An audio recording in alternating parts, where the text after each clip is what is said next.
कहावत है, अपना घर स्वच्छ हो तो अपना मंदिर स्वच्छ होता है। हमारा भारत देश हम सबका एक बड़ा सा घर है, जिसमें हम सबको एक साथ मिलजुल कर रहना चाहिए और जिम्मेदार होकर उसे साफ सुथरा भी रखना है, जिससे इस धरती को और उसमें रहने वाले हर जीव को हम लोग मुक्त रख सकेंगे। इसी संबंध में हम सब एक गीत प्रस्तुत करना चाह रहे हैं, जो कुछ इस प्रकार है।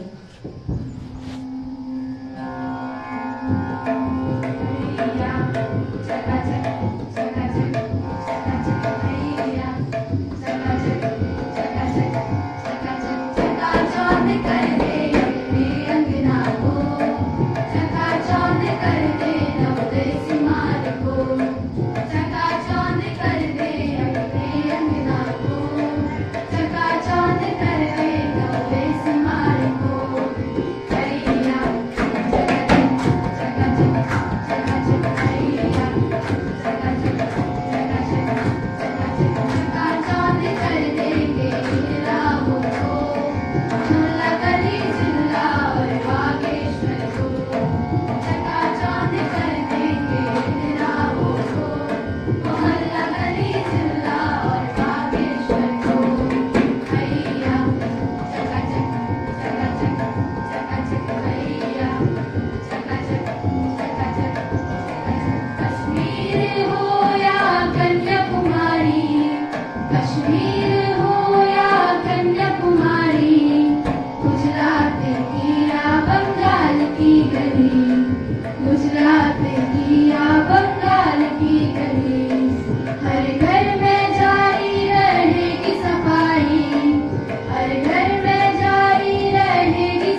खूबसूरत प्रस्तुति थी बच्चों की। बहुत ही खूबसूरत अंदाज में दोनों गीतों को गाया है, रामधुन भी, वैष्णव जन भी और स्वच्छता अभियान भी। धन्यवाद बच्चों। इसके पश्चात मैं दीपक सुरकाली को मंच पर आमंत्रित करना चाहूंगी कि वो आए और अपना भाषण प्रस्तुत करें। Rishabh Pandey, sorry, Rishabh Pandey.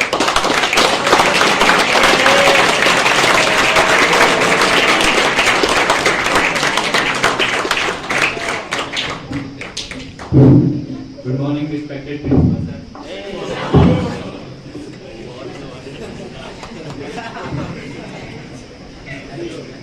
Good morning, respected principal sir, teachers, and dear mates. As you all know, we are gathered here to celebrate Gandhi Jayanti and Lal Bahadur Shastri Jayanti. I want to tell you a few things about Shastri Ji's life. Lal Bahadur Shastri was born on 2 October 1904 in Mughalsarai, a small railway town 7 miles from Varanasi.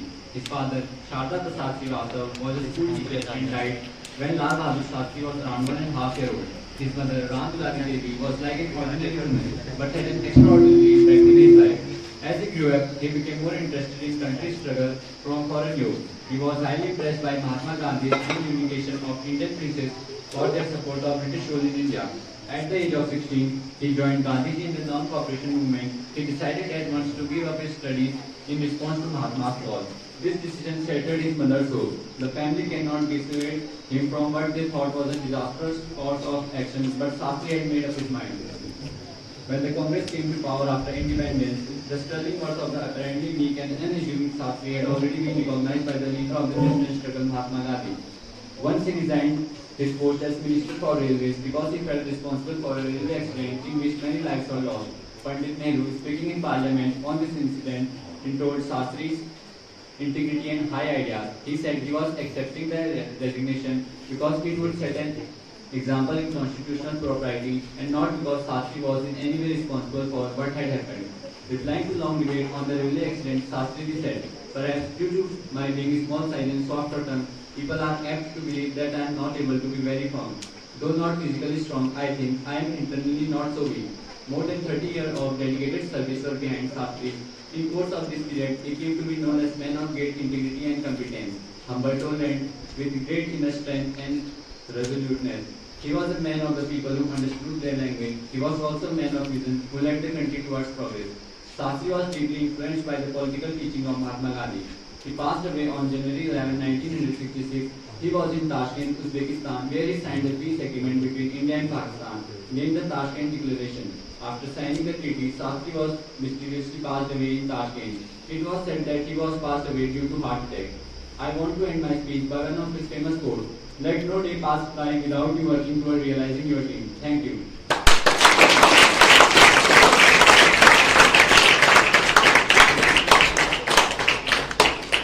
Rishabh Pandey, तुमने बहुत ही सुंदर ढंग से लाल बहादुर शास्त्री जी के जीवन का परिचय दिया, उनके बारे में जानकारी दी। लाल बहादुर तुम भारत के सच्चे लाल थे, ये दुनिया भी जानती है तुम बेमिसाल थे। ये दुनिया भी जानती है कि तुम बेमिसाल थे, लेकिन हम तो ताशकंद के समझौते में चले गए और हमारे लाल बहादुर इस दुनिया से चले गए।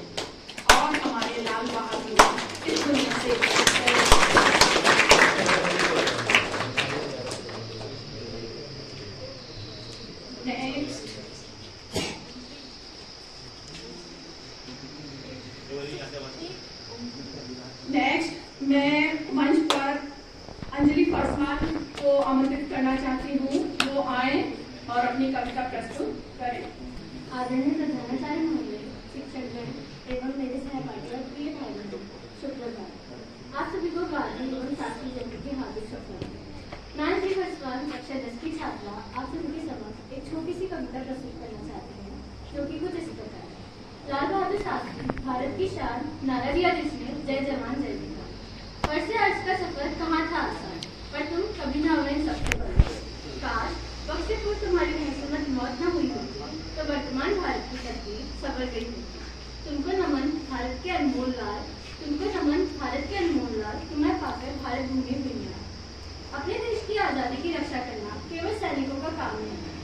देश की आजादी की रक्षा करना केवल सैनिकों का काम नहीं, बल्कि ये पूरे देश का कर्तव्य है। धन्यवाद। इसके पश्चात मैं लावण्या बिष्ट को मंच पर आमंत्रित करती हूँ कि वो आए और अपनी प्रस्तुति दें।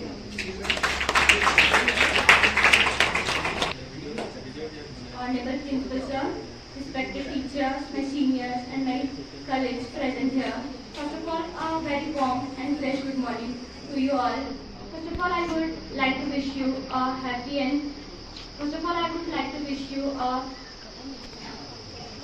Gandhi Jayanti and Shastri Jayanti. Today, I, Lavanya, is standing in behalf of you all to represent my views through this speech, and my speech is like this. On 2nd October, every year, India celebrates a national holiday in remembrance and honor of the birth anniversary of Mohandas Karamchand Gandhi. Mohandas Karamchand Gandhi's birthday is celebrated as the International Day of Non-Violence.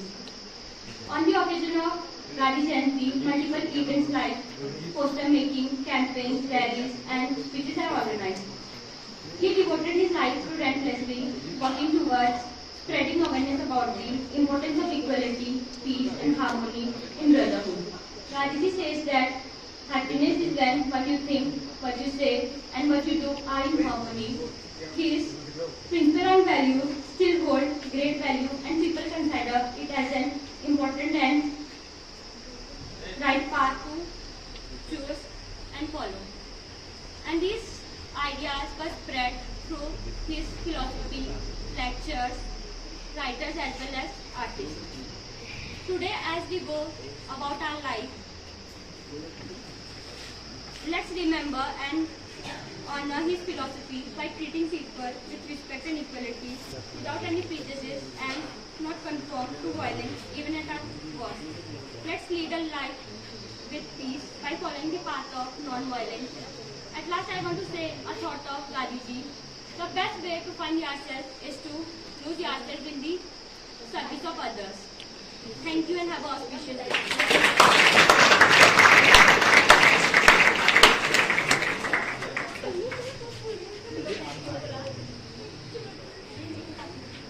इसके पश्चात मैं रोशनी बसवाल को बुलाना चाहूंगी मंच पर।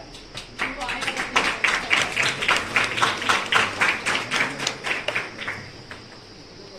सुप्रभात। आगे भी बुलाना चाहती हूँ एवं सभी शिक्षकगण।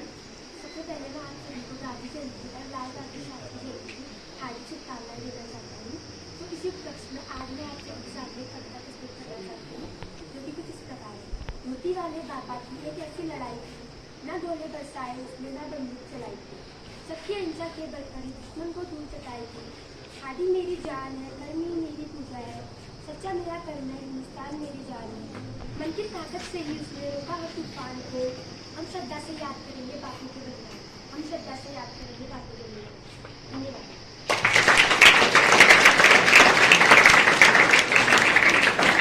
धन्यवाद रोशनी। वाकई में हम उनके विचारों को, उनके कार्यों को श्रद्धा से हमेशा याद करेंगे। भारत हमेशा याद करता रहेगा। इसके पश्चात एक कविता मैं अपनी तरफ से प्रस्तुत करना चाहूंगी यहाँ पर गांधी जी के जयंती के उपलक्ष्य में। आज है 2 अक्टूबर का दिन, आज का दिन है बड़ा महान। आज के दिन 2 फूल खिले थे जिनसे महका हिंदुस्तान। भारत की धरती संतों और महात्माओं और विचारों की भूमि है। यहाँ की धरती के लोगों ने खड़क के बल पर नहीं बल्कि आत्मबल और सारे विश्व को जीता है। इसी कारण यहाँ की धरती पर फले फूले त्याग, तपस्या, सत्य, अहिंसा और शांति के पौधे आज भी सारे विश्व में लहरा रहे हैं। ब्रिटिश शासन के हिंसक युग में सत्य, अहिंसा और शांति का संदेश देने वाले बापू सच्चे अर्थों में महात्मा बुद्ध और महावीर की परंपरा के महात्मा थे। इनकी अहिंसा की शक्ति के आगे तो बंदूक और बम भी हल्के पड़ गए और अपने इसी शस्त्र के बल पर ये पराधीनता की बेड़ियां काटने में काफी हद तक कामयाब रहे। इनका तन दुबला पर व्यक्तित्व इतना प्रभावशाली था कि जिस राह पर चलते थे करोड़ों लोग इनके अनुयायी बनकर उसी राह पर चलते थे जिस कार्य के लिए बापू कहते थे जनता सिर झुकाकर तैयार रहती थी। कुछ ऐसे ही भावों को दर्शाती प्रसिद्ध हिंदी कवि सोहनलाल जी की कविता मैं बच्चों को सुनाना चाहूंगी, जिसका शीर्षक है चल पड़े जिधर दो डगमग में। चल पड़े जिधर दो डगमग में, चल पड़े कोटि पग उसी ओर, पड़ गई जिधर भी एक दृष्टि, गड़ गए कोटि द्रव। जिस पर निज मस्तक झुका दिया, झुक गए उसी पर कोटि मार। हे कोटि चरण, हे कोटि बाहु, हे कोटि रूप, हे कोटि नाम, तुम एक मूर्ति प्रतिमूर्ति कोटि, हे कोटि मूर्ति तुमको प्रणाम। युग बढ़ा तुम्हारी हंसी देख, युग हटा तुम्हारी भ्रकुटी देख, तुम अचल मेखला बन भूखी, खींचते काल पर अमिट रेख। तुम बोल उठे युग बोल उठा, इतनी पावर थी महात्मा गांधी जी की। तुम बोल उठे युग बोल उठा, तुम मौन बने युग मौन बना, तुम कर कुछ कर्म तुम्हारे संचित कर, युग धर्म जगा युग धर्म तना। हे युग परिवर्तक, हे युग परिवर्तक, युग संस्थापक, युग संचालक, हे युगाधार, युग निर्माता, युग मूर्ति तुम्हें, युग युग तक युग का नमस्कार, युग युग तक युग का नमस्कार। आज राष्ट्रपिता बापू की पुण्यतिथि पर हमें भी सत्य और अहिंसा के मार्ग पर चलकर आपसी प्रेम और भाईचारे की भावना को जीवन में अपनाना चाहिए। यही बापू को हमारी सच्ची श्रद्धांजलि होगी। और यदि मिलकर इस राष्ट्र यज्ञ में हम सब कर्तव्य निभाएं अपना, यदि मिलकर इस राष्ट्र यज्ञ में हम सब कर्तव्य निभाएं अपना, क्यों नहीं होगा राम राज का एक दिन उनका पूरा सपना। क्यों नहीं होगा राम राज का एक दिन उनका पूरा सपना।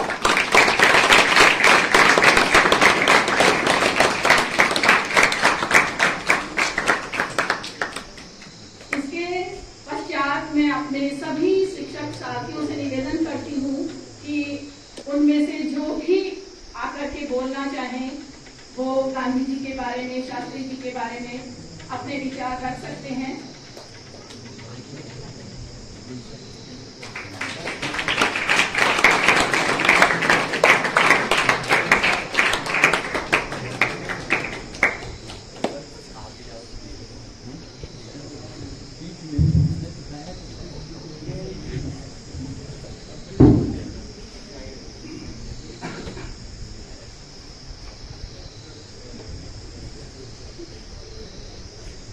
परम श्रद्धेय प्राचार्य महोदय और मेरे सभी अध्यापकों, मेरे साथियों और प्यारे बच्चों, आज पूरा देश हमारे देश के दो महान विभूतियों के जन्मदिवस को मना रहा है। वैसे तो मेरा स्वास्थ्य उसके कारण मैं थोड़ा सा हेजिटेट कर रहा था, लेकिन क्योंकि इतना पावन, इतना पवित्र, इतना बड़ा दिन है, तो मैंने भी सोचा कि लोग हमारे बच्चों को इन महान विभूतियों की कुछ विचारधाराओं से अवगत कराऊं। प्यारे बच्चों, हर साल हम गांधी जयंती, शास्त्री जयंती मनाते रहते हैं।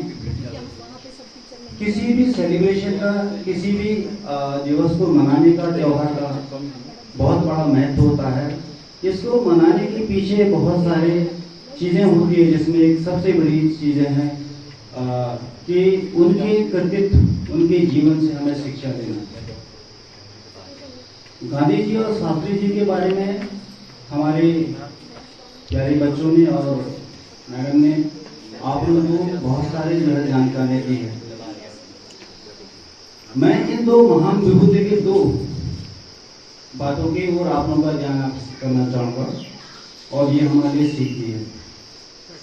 जहाँ तक गांधी जी की बात करते हैं, अगर हम अपने जीवन में जब भी हम त्याग की बात करते हैं तो गांधी जी त्याग के पराकाष्ठा थे। गांधी जी बहुत संपन्न परिवार में जन्म लेते, वो चाहते तो अन्य लोगों के समान अपने जीवन को ऐशो आराम में गुजार सकते थे, लेकिन नहीं, क्योंकि वो देश के सच्चे सपूत थे और उन्होंने धरती माता, अपनी राष्ट्र माता को सेवा देने के लिए अपना सर्वोच्च त्याग किया। ये बंधन उन्होंने अपने जो वस्त्र है, वस्त्र पहनना भी उन्होंने दिया है। क्यों? क्योंकि उनको पूरे देश के लिए, देश के जो गरीब लोग हैं, जो जिनको रोटी नसीब होना मुश्किल है, जो भूखे मर रहे हैं, देश के अंदर अकाल पड़ रहा है, तो उन्होंने कहा क्योंकि मुझे उनके सामने एक उदाहरण प्रस्तुत करना है, उन्होंने कपड़े त्याग। तो ये त्याग किसी समाज के लिए, किसी देश के लिए, एक व्यक्ति के त्याग से हमारा देश आजाद हो सकता है। एक व्यक्ति के अपने सुखों के बलिदान से हमारा देश, हमारा समाज को सुख मिल सकता है। तो ये कितनी बड़ी जो है, कितनी बड़ी हस्ती थी महात्मा गांधी जी। दूसरी ओर जब भी हम शास्त्री जी की बात करते हैं, ईमानदारी, कर्तव्यनिष्ठा और साहस की जो है पराकाष्ठा। बच्चों, आपको पता होना चाहिए, शास्त्री जी बहुत गरीब परिवार में जन्म लिए। उनको जो है स्कूल जाने के लिए, विद्यालय जाने के लिए गंगा को पार करके जाना पड़ता था, और उनके पास पैसे नहीं होते थे, तो इसलिए वो तैर के जाया करते थे। दूसरी बात, एक बार जनरली आजकल तो सामान्य तो हम लोग नहीं करते, तेल लगाओ, सब बालों में तेल करना है, कंघी करना है। उसमें गुरुजी ने कहा तुम्हारे बाल गंदे हैं, तुमको तेल लगा कंघी करके आना चाहिए। क्योंकि उनका कहना था घर में खाने को तेल नहीं है, तो उन्होंने अपने सर मुड़वाए।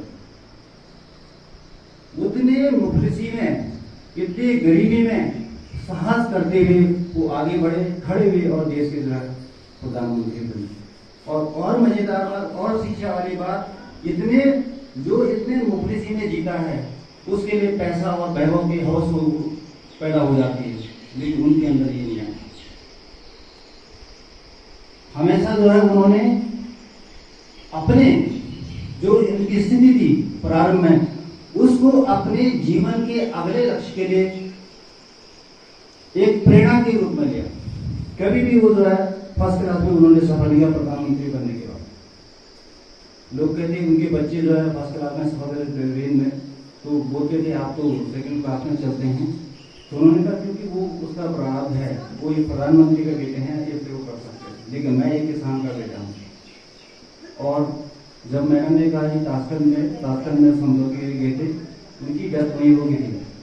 तो बताते एक प्रेरक प्रसंग है, पाकिस्तान का जो है एक सैनिक रोया, खूब रोया, कोई भारतीय सैनिक थे, उन्होंने कहा तुम तो खुश बना के तुम्हारे दुश्मन देश का जो है प्रधानमंत्री की डेथ हो गई है, उनकी मृत्यु हो गई है।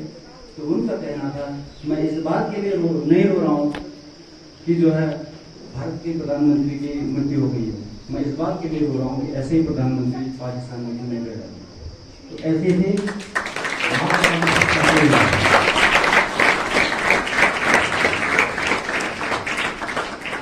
तो प्यारे बच्चों, आपको शिक्षा लेना है तो आपको हमेशा एक चीज याद रखिए कि आपको राजहंस की तरफ होना है। राजहंस की गुण होता है कि अगर नील शीत को मिला देंगे तो दूध को पी लेता है और पानी को छोड़ देता है। अगर आपका विजन, आपकी दृष्टि, आपके सपने अच्छी चीज के लिए बनेंगे तो आप गंदगी से भी अच्छाइयां उठा सकते हैं। नहीं तो हमारे चारों ओर गंदगी भी है और अच्छाइयां भी। आप चाहे भ्रष्टाचार भी है वहां पे, और जो है जो भ्रष्ट नहीं है, जो ठीक है ना, सदाचार वाले जीवन जीते हैं, ऐसे लोग भी। हम कहते हैं ना हम तो ये करेंगे वो करेंगे। तो देखो बेटा, ये दो विभूतियां हैं बेटा, इसका दुनिया में जो है कोई दूसरा उदाहरण नहीं है। आज गांधी जी पर रिसर्च हो रहा है, जिसको गांधी फिलोसफी कहा जाता है। वो ठीक है, कितने रिसर्च हो गए। यदि लोगों को लगता है, आज के लोग जो भोग संस्कृति के पीछे भागते, इतना उन्होंने इतना अपना सब पता कैसे किया गया, कैसे छोड़ दिया। तो आज मैं चाहूंगा इन दो महान विभूतियों को पढ़ें आप लोग, इनकी पुस्तकों को पढ़ें, इनके से जीवन से जुड़े हुए जो भी प्रेरक पुस्तक है उनको पढ़ें, ताकि आप लोग के अंदर भी कभी हीन भावना नहीं आए और आप लोग के अंदर महान त्याग की हुई भावनाएं पैदा। मैं इतना इसी के साथ अपनी वाणी को विराम देता हूं। धन्यवाद।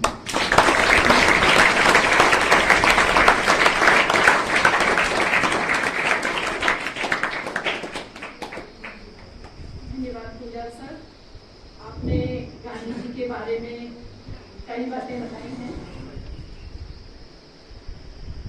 कई प्रसंगों को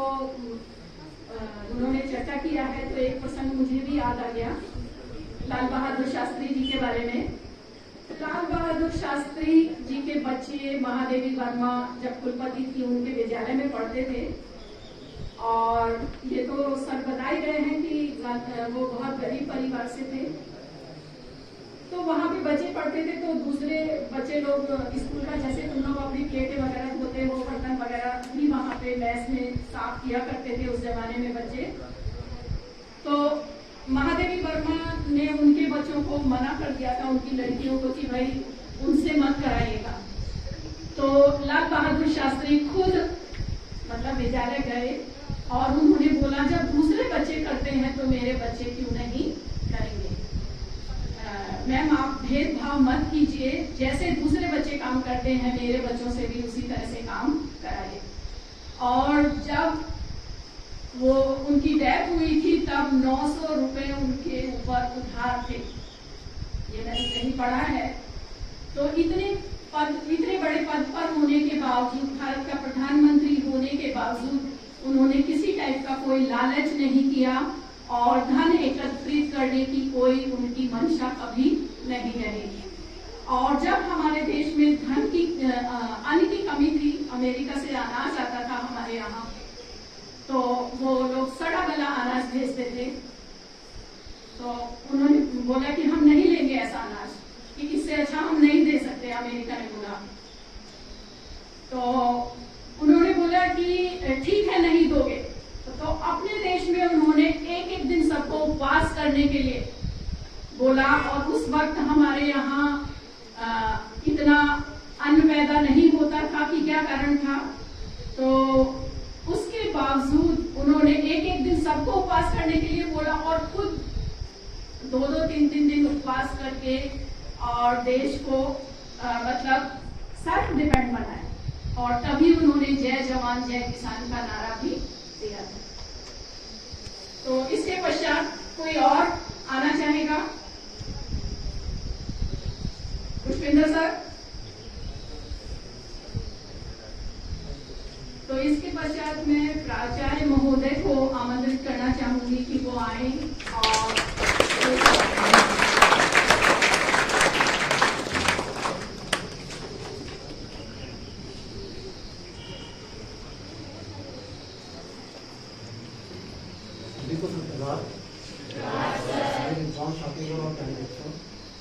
आज 2 अक्टूबर के दिन मैं सशक्त नमन करता हूँ दोनों महान विभूतियों को, महात्मा गांधी और लाल बहादुर शास्त्री को।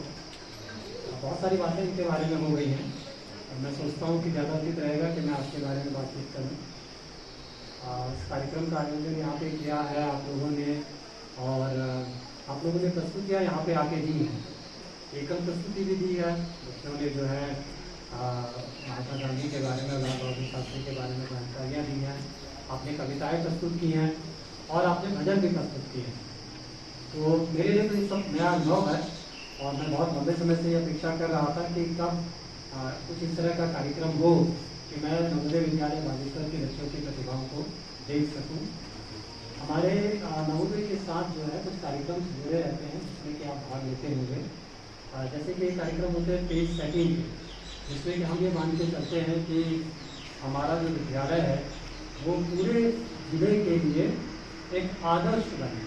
यानी यहाँ पे पठन पाठन किस स्तर का होता है या जो को करिकुलर एक्टिविटीज़ हमारी हैं उसमें हम अपने डिस्ट्रिक्ट में, अपने ज़िले में हम आदर्श बने और सबसे अच्छा हम प्रदर्शन करें और ये सब कुछ हम दूसरे विद्यालयों को बता सकें कि किस तरह की प्रैक्टिसेस, किस तरह के आयोजन हमारे यहाँ पे होते हैं। तो मैं आज आपके जो भी प्रस्तुतियाँ यहाँ पे रही हैं तो उससे मुझे निश्चित तौर पे लगता है कि हमारा विद्यालय जो है वो एजुकेशन सेटअप की तरह से इस डिस्ट्रिक्ट के लिए एक आदर्श विद्यालय की तरह से काम कर पाएगा। लेकिन और उसके लिए आप सभी लोग बधाई के पात्र हैं, साथ में आपके अध्यापक भी बधाई के पात्र हैं कि आपकी प्रस्तुतियाँ इतनी अच्छी हैं। निश्चित तौर पे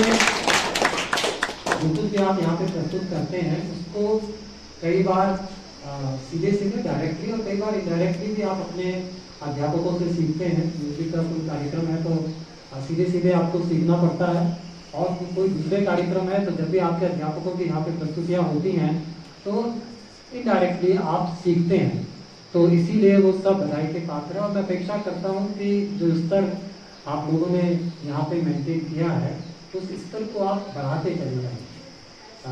इस तरह का हम कार्यक्रम बना रहे हैं क्योंकि सभी अनिश्चितता के समय में हम लोग रह रहे हैं, लेकिन हम लोगों ने प्लान एक योजना बनाई है कि जब वैकेशन के बाद आप लोग आएंगे तो कोशिश ये करेंगे कि नवोदय विद्यालय प्रवेश परीक्षा के लिए जब हम प्रसार कार्यक्रम चलाते हैं, जब हम कोशिश करते हैं कि हम जिले के कोने कोने तक पहुँचें और नवोदय विद्यालय के बारे में सबको बताएं, जो बच्चे कक्षा 5वीं में पढ़ते हैं उनके गार्जियंस को बताएं, उनके टीचर्स को बताएं और सच स्कूल्स के बारे में बताएं, तो फिर आपको भी साथ लेके जाया जाए और कुछ कार्यक्रम जो है वहाँ पे हम करें, जिससे कि जो बच्चे हैं, उनके अध्यापक हैं या उनके जो अभिभावक हैं वो ये जान पाएँ कि किस तरह की शिक्षा जो है वो यहाँ पे दी जा रही है और वो लोग आकर्षित हो सकें अपने बच्चों को भी नवोदय में एडमिशन दिलवाने के लिए।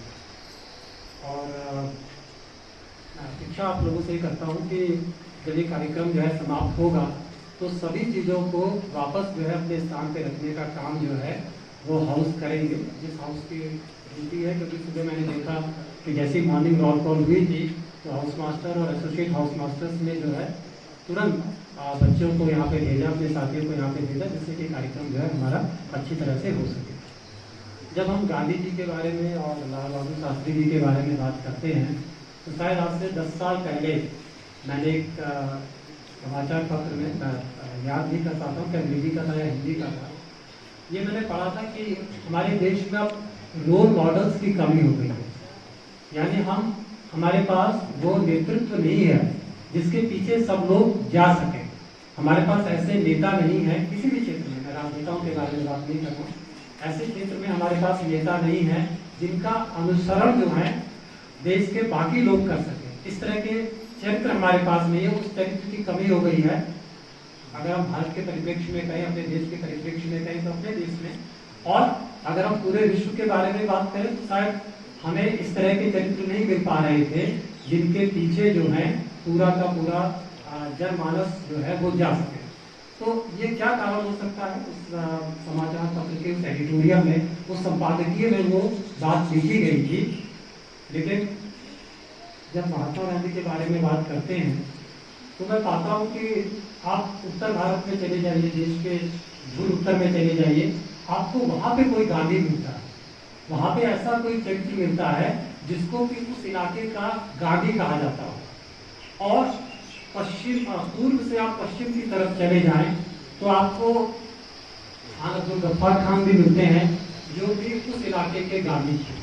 मैं सोचता हूँ कि अगर आप अपने गांव या अपने क्षेत्र के बारे में जानते होंगे तो कहीं ना कहीं आपको कोई गांधीवादी ऐसा मिल जाता है जिसको कि उस इलाके का गांधी कहा जाता है।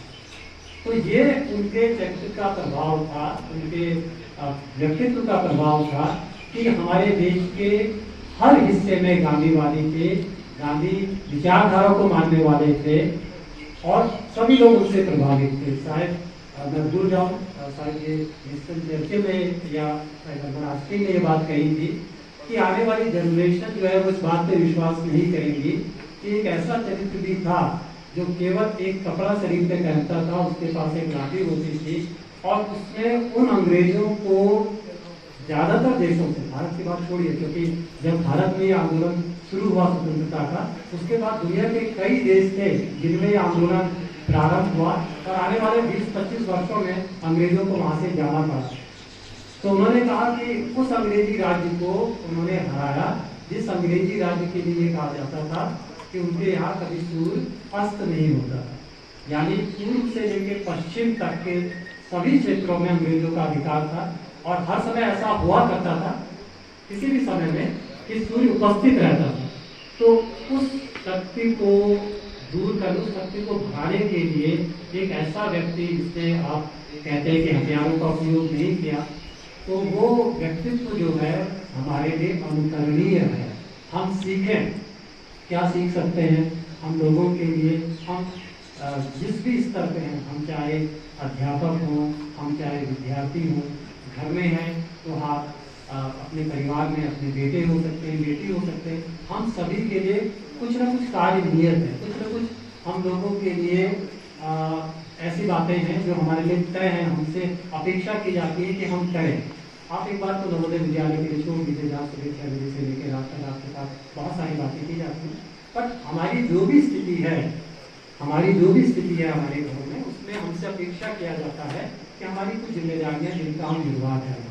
तो अगर हम उन जिम्मेदारियों का निर्वाह कर पाते हैं तो हम शायद ईमानदार हैं, हम अपने महापुरुषों का अनुकरण कर रहे हैं। और ईमानदारी का मतलब कभी भी आर्थिक ईमानदारी से नहीं होता है। हमको जो कुछ भी कहा जाता है, हमसे जो कुछ भी अपेक्षाएं की जाती हैं, अगर हम उनको ठीक तरीके से कर रहे हैं तो हम ईमानदार हैं। और जब हम लाल बहादुर शास्त्री के बारे में बात करते हैं, जिस समय में हम रह रहे हैं आज के समय में, मुझे नहीं लगता है कि आप हमारी राजनीति में ऐसे भाव पा सकते हैं कि एक व्यक्ति राजनेता भी हो और साथ साथ में ईमानदार भी। शायद उदाहरण हमको नहीं मिलेंगे, हो सकता है कुछ बिरले उदाहरण हमको कहीं किसी कोने में मिल जाए। कुछ समय पहले एक मंत्री जो हैं वो मोदी सरकार में बनाए गए थे, मिस्टर सारंग उड़ीसा से थे, तो उनके बारे में न्यूज़पेपर में आया था कि वो किस तरह का जीवन जीते हैं, जो उनका घर है वो झोपड़ी का तरह है। लेकिन आज के परिप्रेक्ष्य में, आज के समय में हमें नहीं लगता है कि कोई राजनेता होगा तो शायद वो ईमानदार होगा। हम उदाहरण देखते ही हैं कि पॉलिटिक्स में जो व्यक्ति आ रहा है और उसके बाद वो कुछ समय अगर पॉलिटिक्स में जम जाता है, राजनीति में जम जाता है, तो उसकी आर्थिक तरक्की जिस तरह से होती है उससे हमारे न्यूज़पेपर भरे पड़े हैं। कई तरह के नियम कानून जो है सरकार ने बनाए हैं कि जब भी कोई राजनेता चुनाव लड़ता है तो उसको ये घोषणा करनी पड़ती है कि उसके पास कितनी आय है, और फिर लोग तुलना करते हैं कि पिछले वर्ष का जो इलेक्शन हुआ था उस वक्त इनकी कितनी आय थी और इस वक्त कितनी आय हो चुकी है। तो बहुत मुश्किल है आज के समय में ये पाना, और शायद उस समय में भी जब लाल बहादुर शास्त्री राजनेता थे, जब लाल बहादुर शास्त्री देश के प्रधानमंत्री बने, कि हमें ऐसा व्यक्तित्व मिल जाए जिसके पूरे चरित्र में, पूरे व्यवहार में ईमानदारी हो। तो आर्थिक रूप से हर क्षेत्र में उनमें ईमानदारी रही है, तो हमारे लिए अनुकरणीय है। और हम कुछ भी करें, हम लोग देश के प्रधानमंत्री नहीं बन सकते, हम महात्मा गांधी जैसा चरित्र हमारा नहीं हो सकता है, पर जिस स्तर में भी हम हैं, जहाँ पर भी हम हैं, वहाँ पे कोशिश करें कि अपने महापुरुषों की जो भी अच्छी बातें हमको लगे उनका हम अनुकरण करें। यही शायद उद्देश्य भी है जब हम इस कार्यक्रमों का आयोजन करते रहते हैं। साथ में इसके कि आप अच्छा बोल सकें, अच्छा गा सकें, ये तो सब कुछ है ही है, बट ये जरूरी बात होगी कि हम उनके कार्यों को, उनके विचारों को, उनकी आदतों को अपने आप में ढाल सकें। कठिन है, कोशिश हम कर सकते हैं। आज आपके शायद पेरेंट्स आए, क्योंकि CBSE में जो आपकी शीट है उसमें बायोडेटा शीट में आपके सिग्नेचर हो रहे हैं। मैं आपसे अपेक्षा करता हूँ ये कि अननेसेसरी आप अपने गार्जियंस को, अपने पेरेंट्स को हाउस क्विज में लेके आए, जैसे हम बाकी जगह करते थे, कि जो आपकी सुपरवाइज स्टडी के लिए है, क्योंकि आपके पेरेंट्स भी आएंगे तो बहुत संभव है कि वो आपके लिए कुछ खाने पीने की चीज़ भी लेके आए, बहुत संभव है, सही भी बात है। तो हम इस स्थान को यूज़ करें जो आप लोग अपनी सुपरवाइज स्टडी के लिए यूज़ करते हैं। हाउस गर्ल्स भी वहाँ पे यूज़ कर सकती हैं, ठीक है, क्योंकि नवोदय का सीधे एक नियम है कि हम जब बहुत आवश्यक है तो हाउस मास्टर्स तभी हम कहते हैं गार्जियंस को कि वो अपने हमारे हाउसेज में आए, हमारी डॉर्मेटरीज में आए। और मैं यही समझता हूँ कि शायद ही कोई ऐसी आपके गार्जियंस होंगे जिन्होंने कि आपकी डॉर्मेटरी को नहीं देखा होगा, तो ये करेंगे कि आप उनसे मिलेंगे, और अगर वो आपके साथ कुछ देर बैठना चाहते हैं तो आप स्कूल बिल्डिंग के इस हिस्से को बॉयज यूज़ कर लें और दूसरे को गर्ल्स यूज़ कर लें। हमारे पास पानी वानी का भी कोई इशू नहीं है और टॉयलेट बाथरूम भी यहाँ पर, ठीक है, इस बात का ध्यान करेंगे। और मैं अपने छात्र साथियों से कहना चाहता हूँ कि निश्चित तौर पर आज अवकाश है, और एकेडमिक जो हमारा है, अकादमिक जो हमारी एक्टिविटीज़ हैं वो आज नहीं चल रही हैं, पर उसके अलावा बाकी लोग जो है जहाँ पे उनसे अपेक्षा की जाती है मैथ्स में या बच्चों की जो बहुत कॉल होती है, क्योंकि आज शनिवार है, आप लोगों की शायद सुपरवाइज स्टडी भी नहीं होती है, तो सुबह के समय 10 से 12 का शायद हमने समय दिया है, जैन सर को मालूम होगा। तो उसके बाद फिर आप अपने कपड़े धो लें और फिर शाम को जो है अपनी पढ़ाई करें अपने हाउसेज में, क्योंकि 4 तारीख को आप चलते हैं पर दूर है। तो इन सभी बातों को कहते हुए मैं अपनी वाणी को विराम देता हूँ। सभी को धन्यवाद देता हूँ इस कार्यक्रम को सफल बनाने के लिए। और फिर हाउस ऑन ड्यूटी को एक बार फिर मैं याद दिलाना चाहता हूँ कि यहाँ पे जो व्यवस्थाएं आपने बनाई हैं उनको फिर विपरीत दिशा में आपको लेके जाना है। जैसे यहाँ पर जो कुछ पहले था बिल्कुल उसी तरह का सभी को बहुत बहुत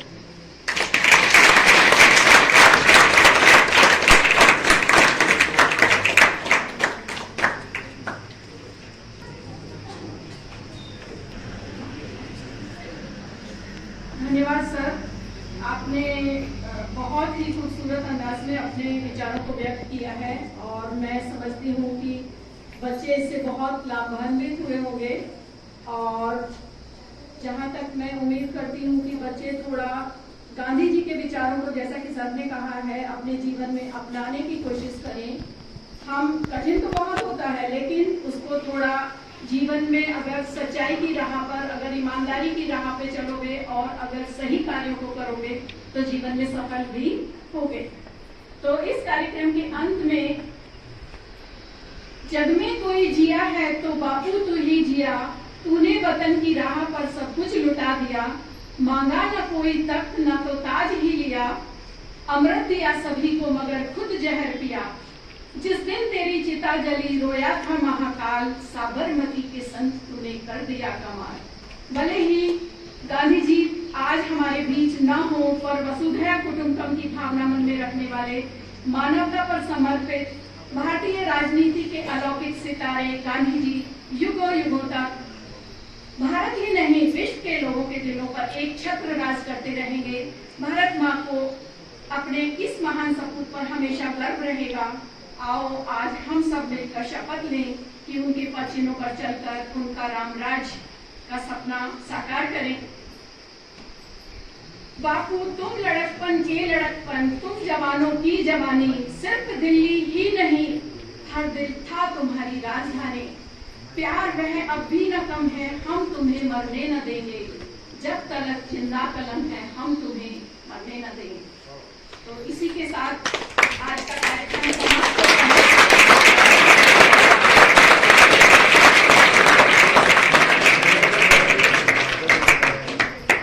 और कार्यक्रम के अंत में मैं सभी शिक्षक साथियों को, प्राचार्य महोदय को और सभी बच्चों को धन्यवाद देना चाहूंगी कि आज के कार्यक्रम को सफल बनाने में सभी ने अपना पूरा सहयोग दिया है। और संगीत शिक्षिका आकांक्षा मैडम को भी धन्यवाद देना चाहूंगी कि उन्होंने बच्चों को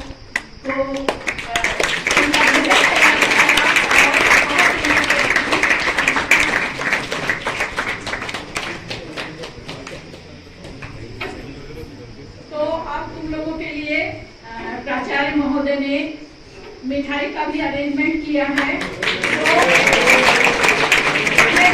सब बच्चे लाइन से निकलते जाएंगे, लड़कियां उस तरफ, पहले लड़कियों को दे देते हैं और फिर लड़के लेकर एक एक करके निकलते जाएंगे।